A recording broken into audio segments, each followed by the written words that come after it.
Hey everybody, Immersed here, and welcome to the Fury Warrior video in Temple of the Jade Serpent. Today we're basically just going to be going over the Fury Warrior, talking a little bit about his rotation, what's changed about him, and basically how I play one.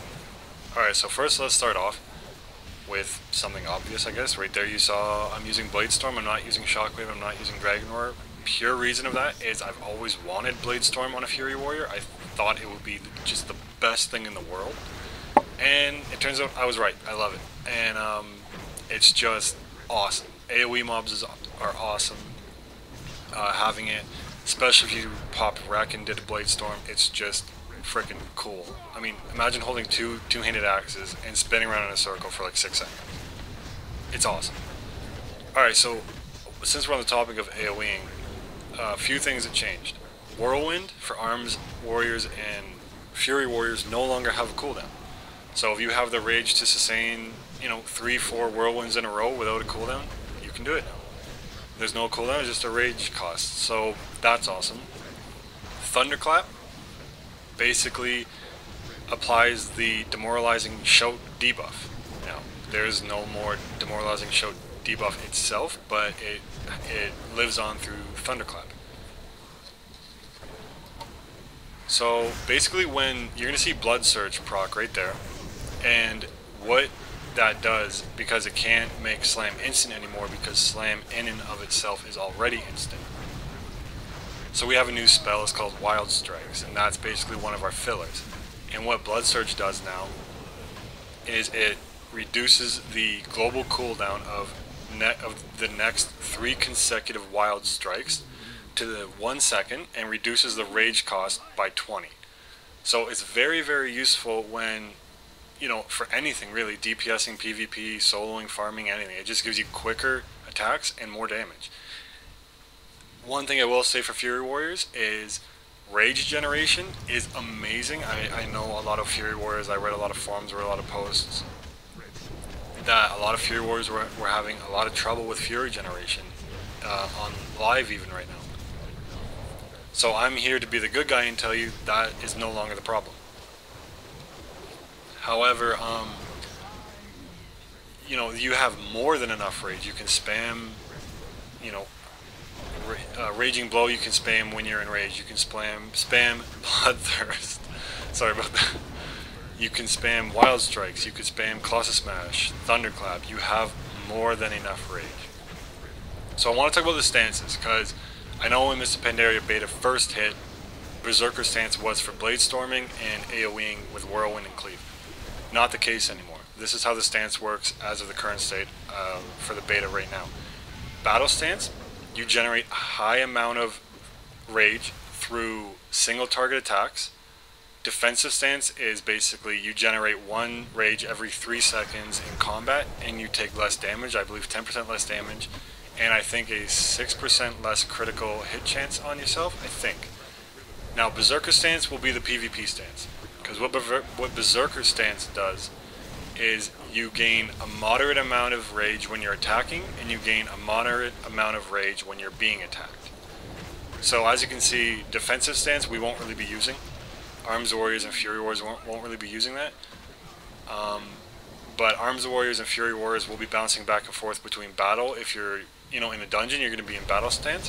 If you're PvPing or soloing or farming, you can, obviously pick depending on what you're doing.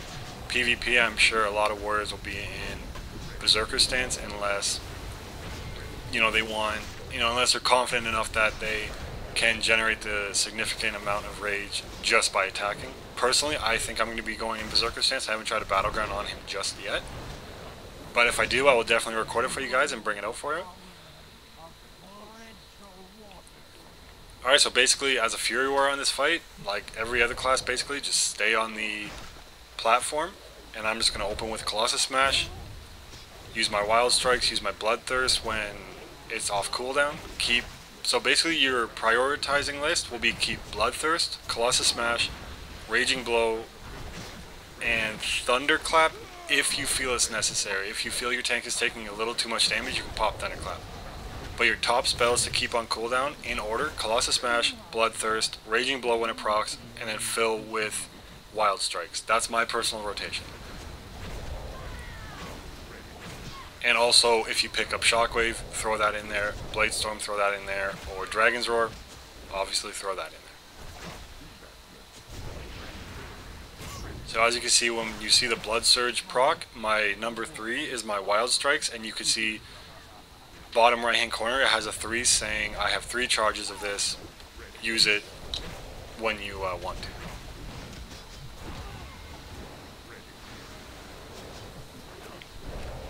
So a little change to Battle Shout, it no longer increases strength and agility, it just increases 10% attack power. So that's very, very good, considering warriors, you know, there's some people out there that think warriors need strength and druids need agility, even though that is the case. For both classes, strength gems and gear and agility gems and gear for feral druids and stuff, give them the same thing, it gives them raw attack power. So that is very, very, very, very good that they did that to Battle Shout, in my opinion. I really like that. I think that's one of the best changes for buffs.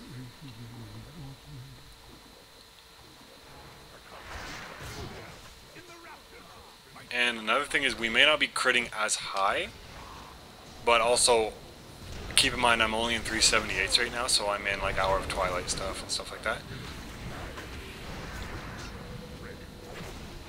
So right there I'm going to pop a Bladestorm and just get everyone down really, really fast. And Execute hits like a truck. It hits so hard. Like, I think in here I hit like a 120,000 crit with it or something like that. I know I hit well over 100,000 for sure, and sometimes I hit 98,000. It's awesome. If you're PvPing and you come across a Fury Warrior or an Arms Warrior, do not let them get you to Execute range, because there's not much you're going to be able to do.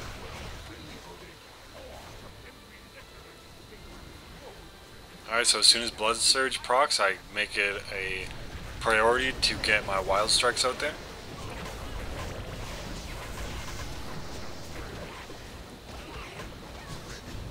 Another awesome ability we're gaining is called Die by the Sword, and basically what that does is it increases your parry chance by 100% and reduces the damage you take by 20% for 8 seconds, and that is on a 2-minute cooldown. And that's just awesome. Like, imagine dueling a rogue or a warrior, paladin, monk, you know, druid, anything. It's just such a powerful spell, especially if you guys are neck and neck and you're like 20% health, you pop that, you're good.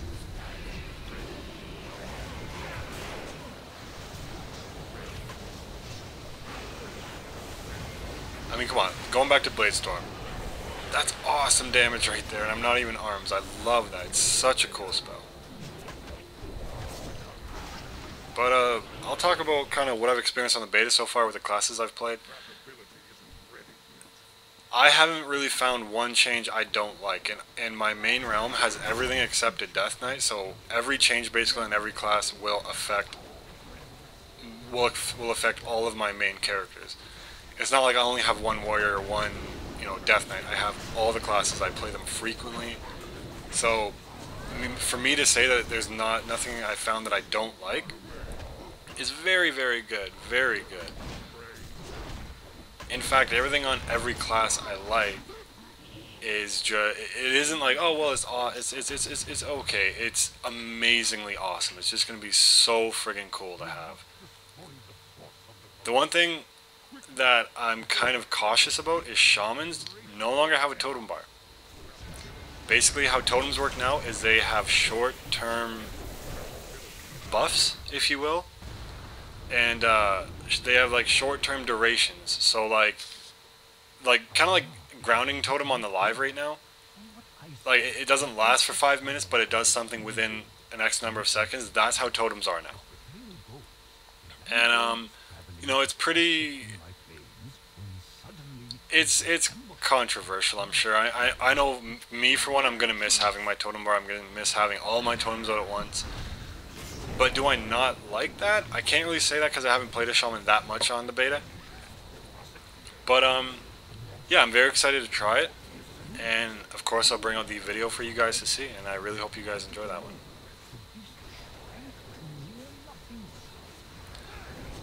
And really, really, really awesome awesome, amazing, big news for me personally, because I'm a mount collector. I put something to the test on the beta yesterday, and basically I went on, and my fiance helped me because I needed to transfer about 20,000 gold, and I basically just handed it over to her and gave it to myself. And you know, you start a tune, it's 5,000. It's not illegal or anything like that, as far as Blizzard is concerned, I'm sure, because they let you create 85s with 5,000 gold. Alright, so basically the best news ever. If you guys have the 3-person mammoth from Dalaran, the traveling tundra mammoth or something like that, I basically bought it on an orc warlock on, I think, Lost Isles.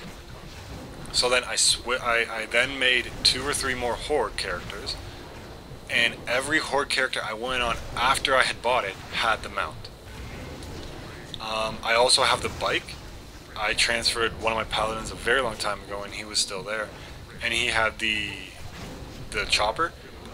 Every alliance member has the chopper now. It's absolutely amazing. Even my horde characters have the chopper. So I guess the tundra mammoth is just a little bit different because the I don't know, like the rarity of it, I guess you could say. But that is amazing news. Amazing, amazing, amazing news. Okay, I want to point something out before this fight finishes. That black, big Tauren guy right there. If you don't know what to do and you're DPSing this fight, just attack his target. It's the easiest way I've found. Just attack his target. Use him as your guide, if you will.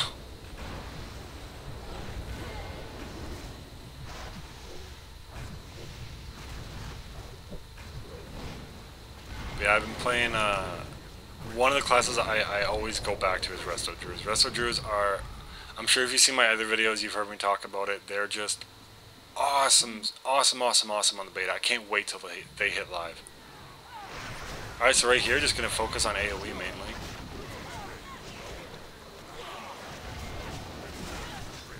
I was actually considering popping my Blade Storm here, but I basically noticed that the little guys don't do as much, so I immediately changed my strategy when I initially went into this fight thinking AoE. Now, I basically want to get the main guy down first, then I'll finish off the little guys second. I'll AoE them off right after I get this guy down.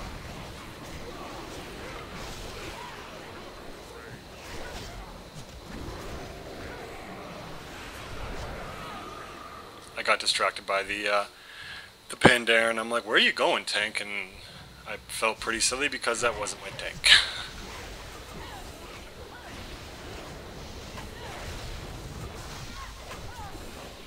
Alright, so again, just going to focus on the big guy. Seems to be a general rule of WoW. Just focus on the bigger guy and you can never really go wrong. Stay out of those purple pools. It's just basically a dot you gotta avoid.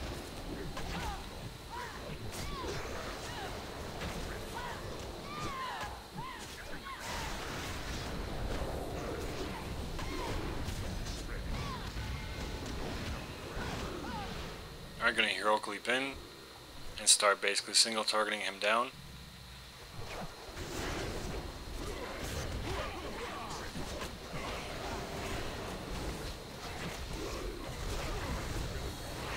Alright, pop it. I just popped the whirlwind there, and if you look at my number 6, there's no cooldown on it. So it's really, really, really cool. Like, even if you're running a low-level dungeon farming something, you can just continuously whirlwind. It's awesome.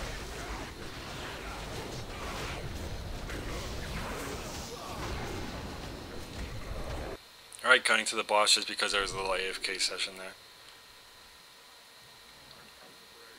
This boss is relatively easy. Don't get hit by the green things. Stay out of the green pools during the dragon phase and just do as much DPS as you can.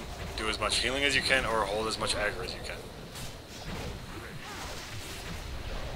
So right there, just don't be in that area. And my blood surge proc, so I'm going to get all my wild strikes out.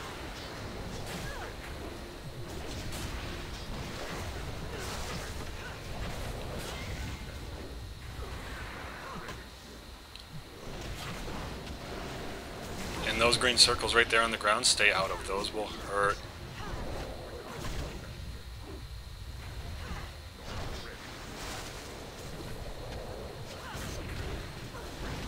did a glitchy heroic leap there. Sorry about that. The beta today was really, really rough. I was chugging a lot, but I still wanted to bring out these videos. I hope you guys like them.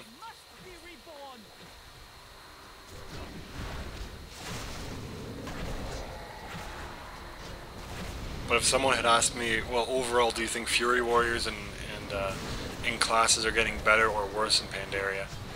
My answer, without hesitation, will be better.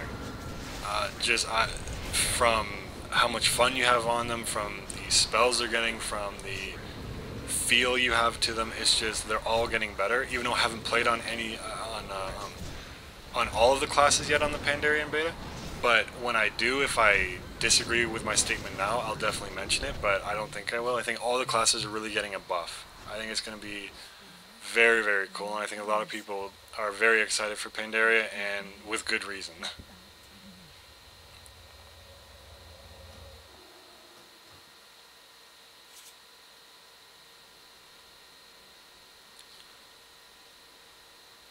Alright, just waiting for the healer to get some mana before we charge in here.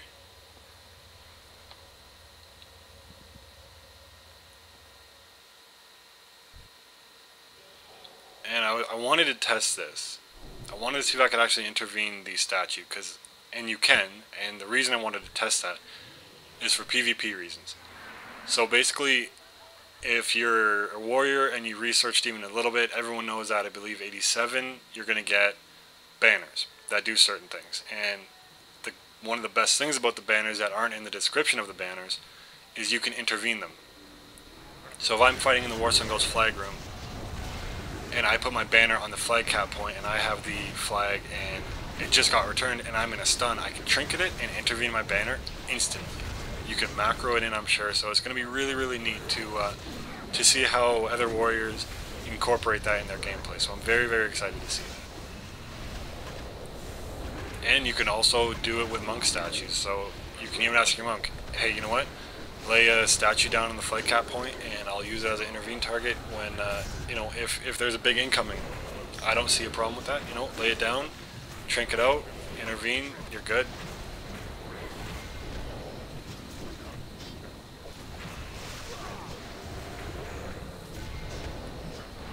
These guys took abnormally long to kill. I'm not quite sure why.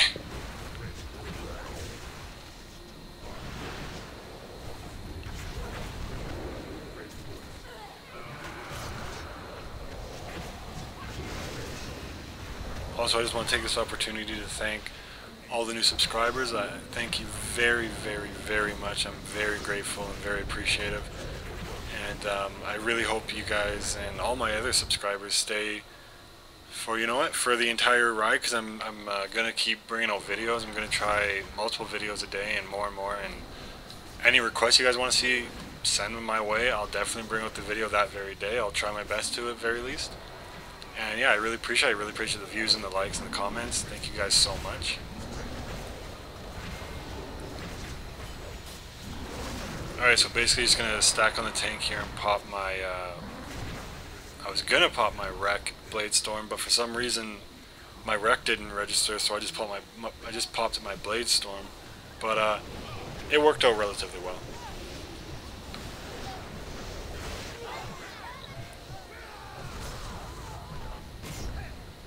So I decided to put my Recklessness right here and just get some damage in on the boss.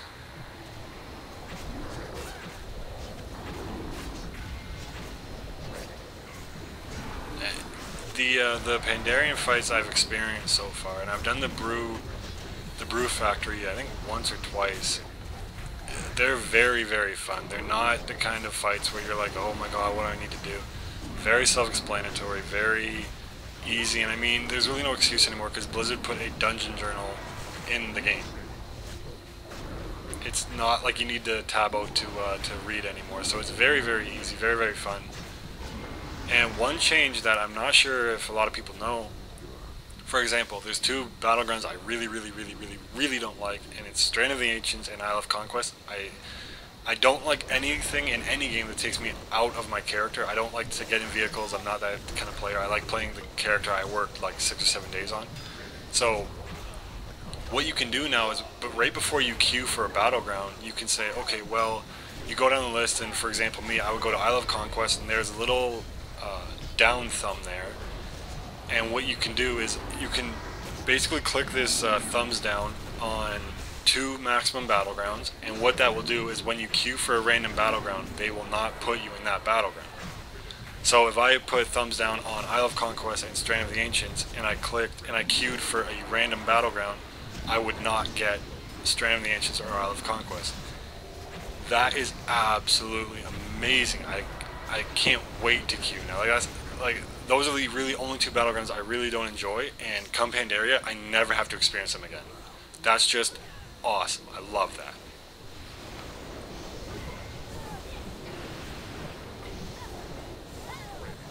And also you can have multiple queues.